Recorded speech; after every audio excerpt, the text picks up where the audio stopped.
Bonjour à tous et bienvenue sur le point Start, le point des 3 R, le point où on redécouvre, on récrée et on réinvente le monde de la data. Dans cette vidéo, nous allons voir ensemble quelles sont les compétences nécessaires pour être data scientist en 2022. Je vous laisse avec le générique et on se retrouve juste après.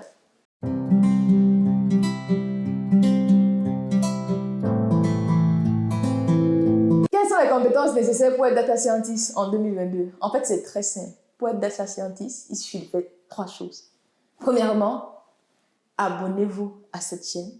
Deuxièmement, mettez-moi de gros pouces bleus synonymes que vous appréciez cette vidéo. Et surtout, partagez la vidéo autour de vous parce que vous avez compris que l'information, c'est la clé dans un monde qui change. Bref, vous avez compris, c'était une grosse blague.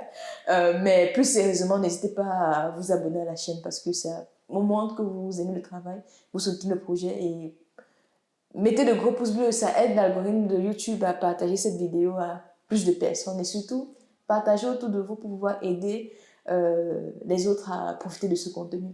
Donc, on va entrer directement dans le vif du sujet. Quelles sont les compétences nécessaires pour être data scientist? Avant de parler de compétences, parlons d'abord. Ça veut dire quoi être data scientist?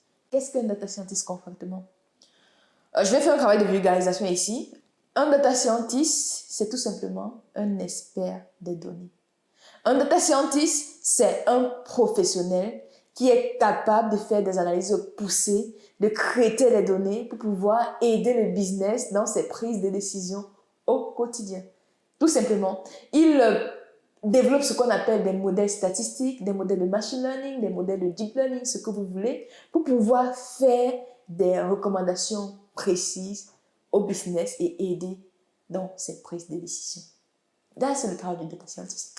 Plus concrètement, je vais prendre un exemple simple, l'exemple que j'aime bien prendre. Je suis dans le secteur financier et en banque.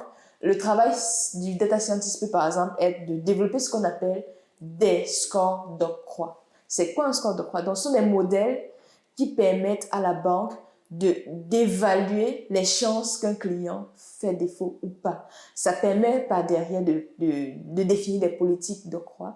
Donc, le data scientist ici aide la banque dans sa politique d'octroi. Donc, il aide à la prise de décision.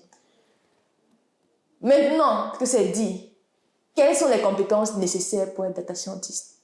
On va les diviser en deux grandes parties. Premièrement, les compétences techniques ou encore les hard skills. Et en deuxième partie, on va voir ensemble les soft skills ou encore les compétences comportementales nécessaires.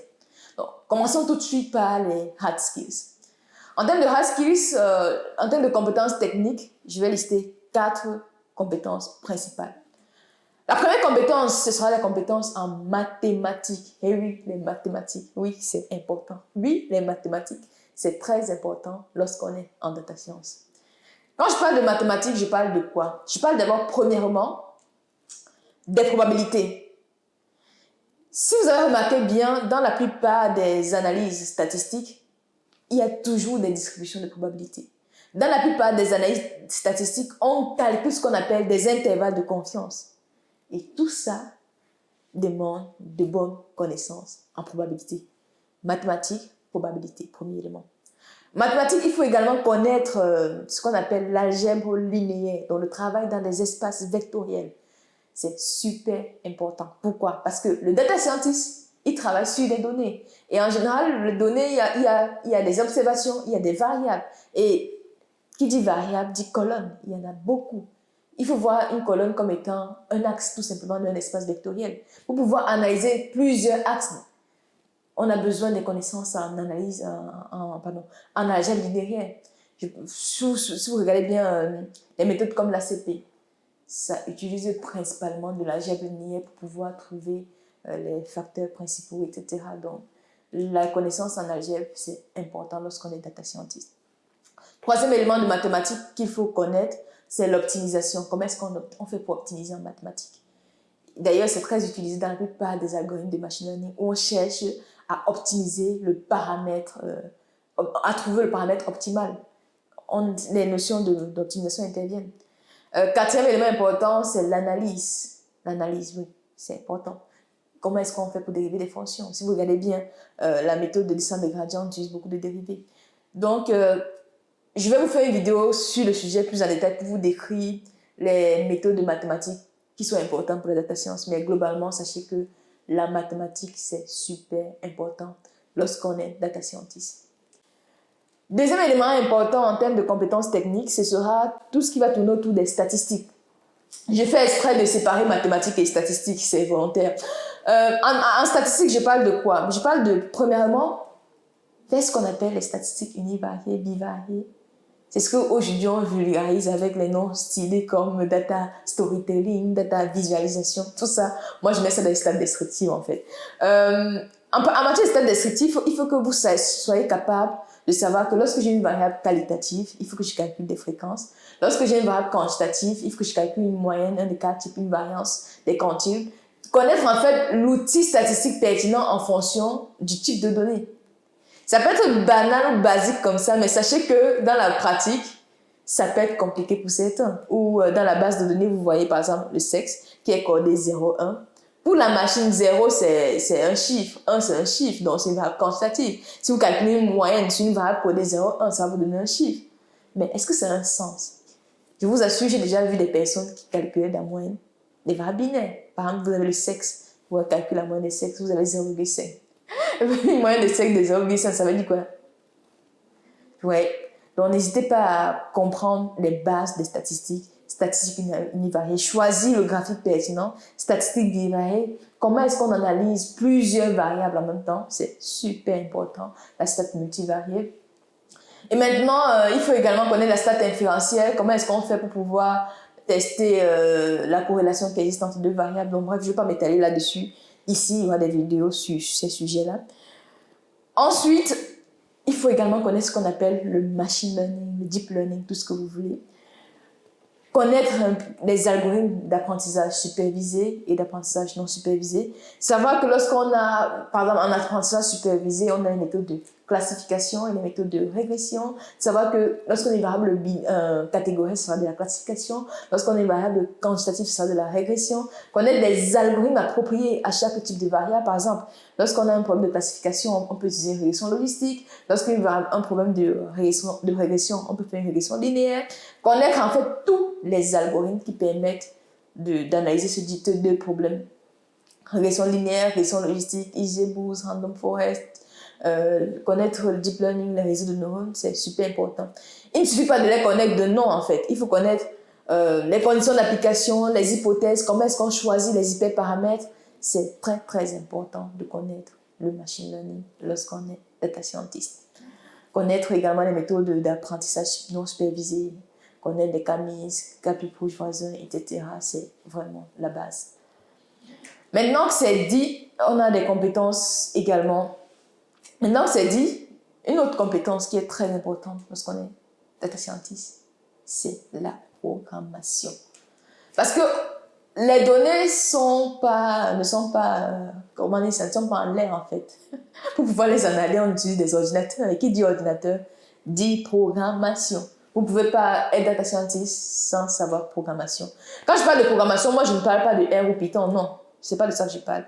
Quand je parle de programmation, c'est de connaître l'algorithmique. Parce que c'est la base de tout. Peu importe le langage que vous utilisez, si vous connaissez l'algorithmique, en gros, avec quelques heures, vous vous adaptez au langage. Donc déjà, tout data scientist doit connaître l'algorithmique, se former, connaître au moins, avoir cet esprit. Pas quand le meilleur programmeur, non, c'est pas ce que je dis, mais au moins avoir ce mindset de programmeur-là, avoir l'algorithmique, c'est la base. Et maintenant, une fois que vous avez ça, vous pouvez maintenant choisir un logiciel, peu importe, celui que vous voulez, R ou Python. Ce sont les deux logiciels qui sont tendance. Dans certains secteurs, on peut utiliser aussi ça. Vous maîtrisez ces logiciels-là pour pouvoir implémenter les différents algorithmes que j'ai cités tout à l'heure. Et en plus de ça, il faut aussi connaître SQL. Parce que franchement, SQL, c'est simple et c'est très important.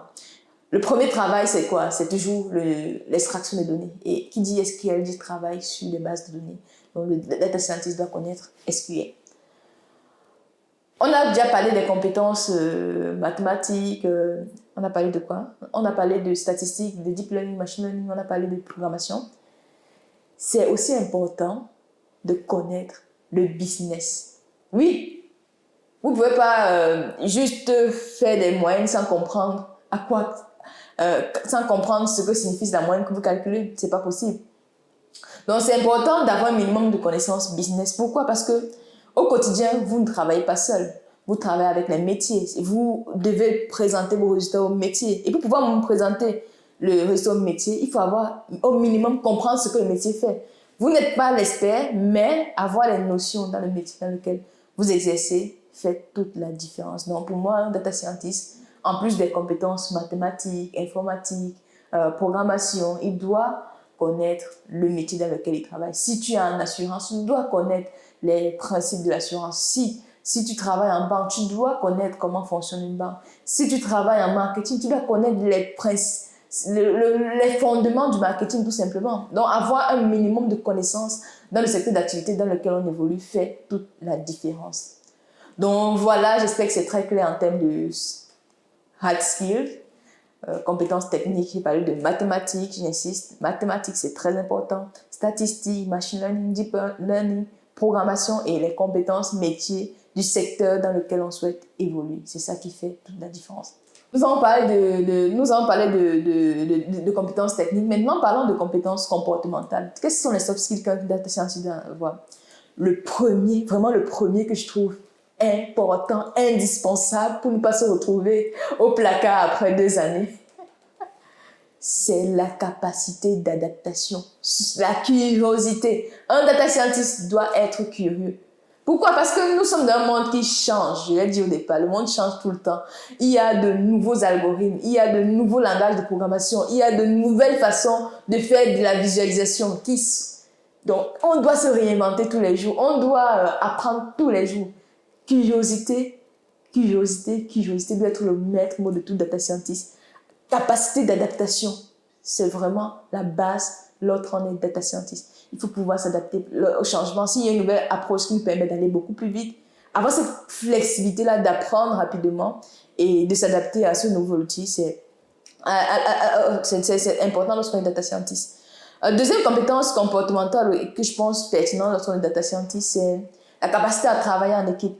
Comme je vous l'ai dit, lorsqu'on développe des modèles, on ne travaille pas seul. On travaille avec les métiers, on travaille avec l'IT, on travaille avec ses collègues dans l'équipe. Et tout ça demande d'avoir de bonnes compétences relationnelles, entre guillemets, pouvoir travailler avec ses collaborateurs, c'est super important. Ne pas rester juste sur son PC toute la journée sans parler aux autres. Il faut essayer de sortir de cette zone de confort-là et parler, et discuter avec ses collègues. Troisième compétence comportementale que je veux mettre en avant, c'est la capacité à communiquer. Vous voyez, vous discutez avec des métiers qui ne connaissent rien, vraiment rien à la data. Ils ne comprennent rien de ce que vous racontez. N'allez pas leur parler de machine learning, de gros mots qu'ils ne comprennent pas. Parlez-leur des choses simples. Ayez l'esprit de synthèse pour pouvoir vulgariser votre message. Bon, je dirais que la communication, c'est important pour pouvoir parler au business, pour pouvoir parler également au top management des travaux, pour pouvoir restituer son travail en général. Donc, il faut avoir de bonnes capacités de communication lorsqu'on est data scientist. Maintenant, il y a également des compétences, des soft skills comme la capacité à gérer son temps. Ça permet d'être productif, la capacité à s'organiser et développer aussi son leadership. Donc voilà globalement les compétences comportementales qu'on doit avoir lorsqu'on est data scientist. J'aime beaucoup insister sur la curiosité et la capacité à s'adapter parce que je pense que dans notre secteur, vraiment, ça doit être la clé pour tout le monde. Ça doit être la clé. Tout le monde doit pouvoir être curieux, apprendre et s'adapter. Donc voilà globalement ce que j'avais à vous dire dans cette vidéo. Développer vos connaissances en mathématiques, en statistiques, deep learning, machine learning. J'ai parlé de programmation, j'ai parlé de compétences business, j'ai parlé de compétences, des soft skills, la curiosité. J'ai beaucoup insisté sur la curiosité parce que c'est important, la capacité à s'adapter. Tout change, adaptons-nous. Et voilà. N'hésitez pas à me dire en commentaire ce que vous avez pensé de cette vidéo. Dites-moi ce que j'ai oublié de mentionner. Si vous avez des idées de vidéos, mettez-les en commentaire. Ça me permet également de répondre aux problématiques que vous avez. Abonnez-vous à la chaîne si vous ne l'avez pas encore fait. Activez la cloche de notification pour ne pas rater mes prochaines vidéos. Et surtout, partagez la vidéo autour de vous pour qu'elle ait plus d'impact. Et on se dit à très bientôt pour une prochaine vidéo. Bye.